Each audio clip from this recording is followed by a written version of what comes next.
Hello दोस्तों, नमस्कार। आपके अपने यूट्यूब चैनल पर आपका स्वागत है। इस वीडियो में हम बात करेंगे उन कंपनियों के बारे में जो खबरों के दम पर बाजार के फोकस में देखने को मिलेंगी। कई सारी कंपनियों के रिजल्ट आए हैं, कुछ कंपनियों में लेटेस्ट अपडेट है। साथ ही एएसएम लिस्ट का जो सर्कुलर है वो भी सुबह से इफेक्टिव हो जाएगा, तो कुछ इंपॉर्टेंट कंपनियों को चाहें तो आप अपने रडार पर रख सकते हैं। वीडियो शुरू करने से पहले कहना चाहूँगा, अगर किसी ने चैनल पर फर्स्ट टाइम विजिट किया है तो चैनल को सब्सक्राइब कर लें और बेल आइकन को ज़रूर दबा लें। तो दोस्तों, फ्राइडे को बाजार में काफ़ी ज़्यादा प्रेशर आया था, जो हम लोग को क्लोजिंग के वक्त एक साथ गिरावट देखने को मिली थी। तो उम्मीद है कि सुबह हमारे बाजार में थोड़ा बहुत पॉजिटिव मोमेंटम आ सकता है, क्योंकि अमेरिका के बाजार हरे निशान में बंद हुए थे। साथ ही यूएस और ईरान की डील को लेकर कुछ बड़े अपडेट भी सामने आ रहे हैं, जो कहीं ना कहीं कह सकते हैं पॉजिटिव अपडेट हैं। तो बाजार में पॉजिटिव माहौल रह सकता है। अगर कोई ख़राब खबर नहीं आती है तो ठीक ठाक कारोबार हो सकता है। इसके अलावा बात करेंगे यूएस ईरान को लेकर जो अपडेट आ रहे हैं। अभी तक हम लोग को अमेरिका की तरफ से ही खबरें देखने को मिल रही थी। खबर थी, ट्रंप की तरफ से कहा गया था कि क्लोज डील होने वाली है। ट्रंप ने कहा था कि सारी चीज़ें नेगोशिएशन हो चुकी है, न्यूक्लियर वेपन को लेकर बातचीत हो चुकी है। अब हम लोग को तेहरान यानी ईरान की तरफ से भी बयानबाजी देखने को मिली। इनकी तरफ से कहा जा रहा है कि अधर में डील लटकने के बावजूद ईरान यूएस के साथ में बातचीत कर रहा है। तो ये कह सकते हैं ईरान की तरफ से भी कमेंट आना, अपडेट आना, तो ये कहना कि बाजार के लिए पॉजिटिव है। इसके अलावा कुछ कंपनियां हम लोग को फोकस में देखने को मिलने वाली हैं, जिनके रिजल्ट आए थे।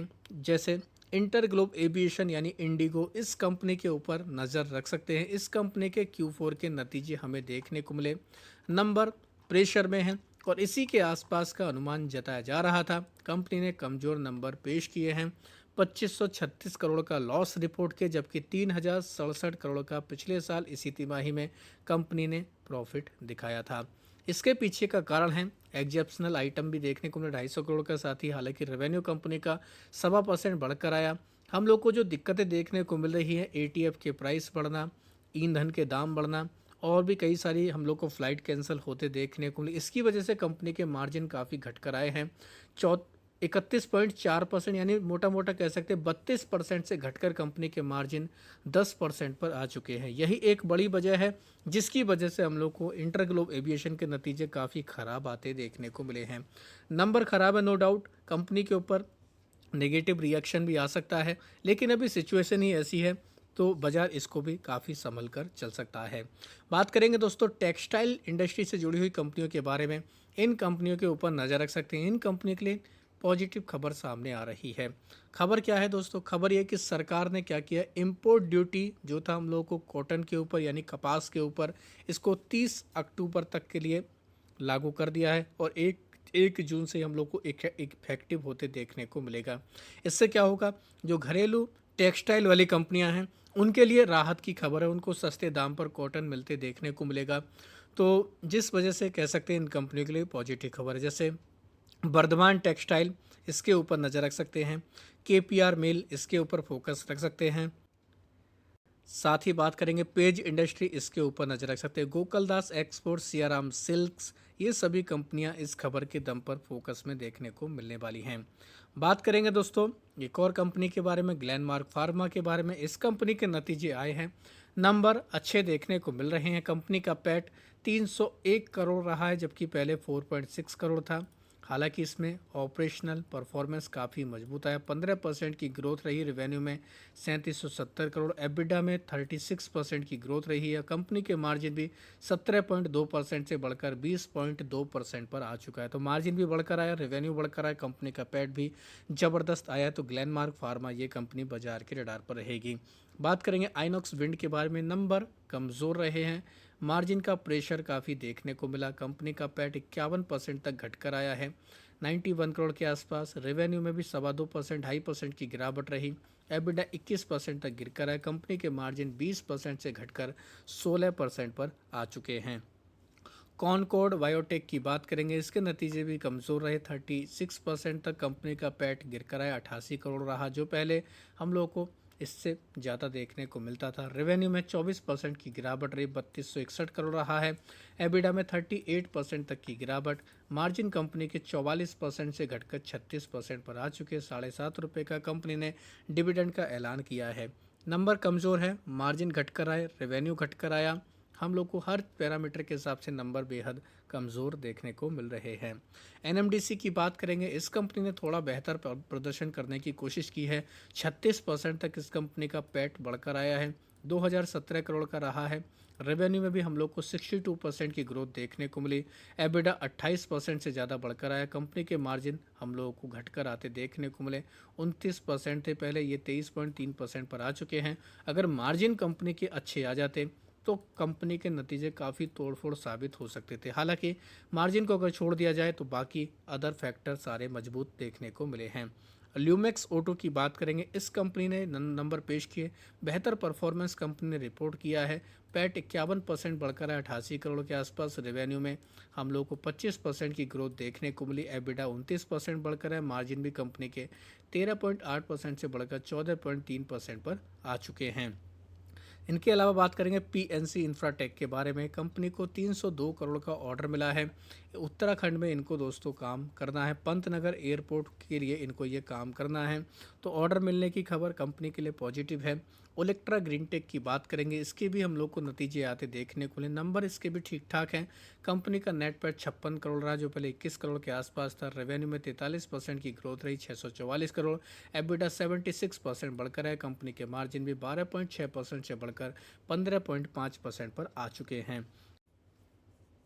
इनके अलावा बात करेंगे इरेडा के बारे में। इरेडा के भी Q4 के नतीजे देखने को मिले। पैट लगभग 2% तक गिर कर आया, 492 करोड़, जो पहले 501 करोड़ रहा। कंपनी का नेट इंटरेस्ट इनकम एनआईआई देखें 18% से ज़्यादा बढ़कर आया, 758 करोड़ था पहले, ये हम लोग को 898 करोड़ देखने को मिला।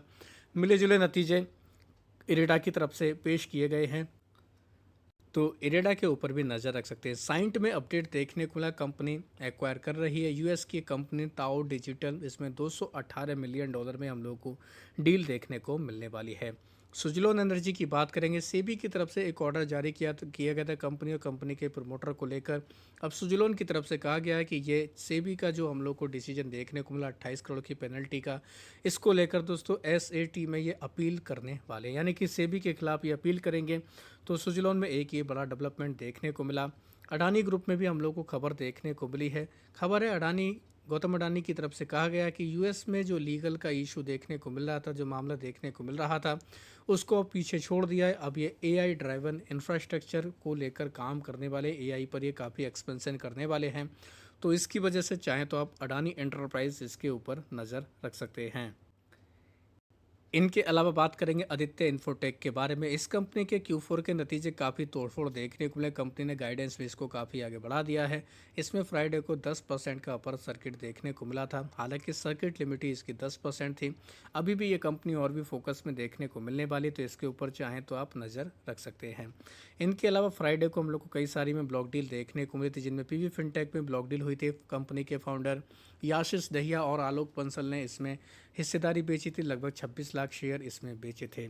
अभी और बात की जाए दोस्तों, हम लोग को और भी कई सारे दिग्गज थे जिन्होंने इस कंपनी में हिस्सेदारी खरीदी थी। नाम देख सकते हैं आप लोग, हम लोग को कई सारे नाम देखने को मिल रहे हैं, जैसे employ system, Los Angel city employ retirement system, इसके अलावा मैथजर asset management, Morgan Stanley Asia Singapore, Tata mutual fund ने भी इस कंपनी में हिस्सेदारी एक्वायर की है। आनंद राठी वेल्थ में, इसमें भी हम लोग को दोस्तों प्रमोटर आनंद राठी फाइनेंशियल सर्विस की तरफ से 14 लाख शेयर बिकते देखने को मिले। 500 करोड़ का माल बेचा गया, 3457 पर यह डील हुई है। फेडरल बैंक में भी बीएन परिवास फाइनेंशियल मार्केट ने लगभग 4.25 करोड़ शेयरों को बेचा है।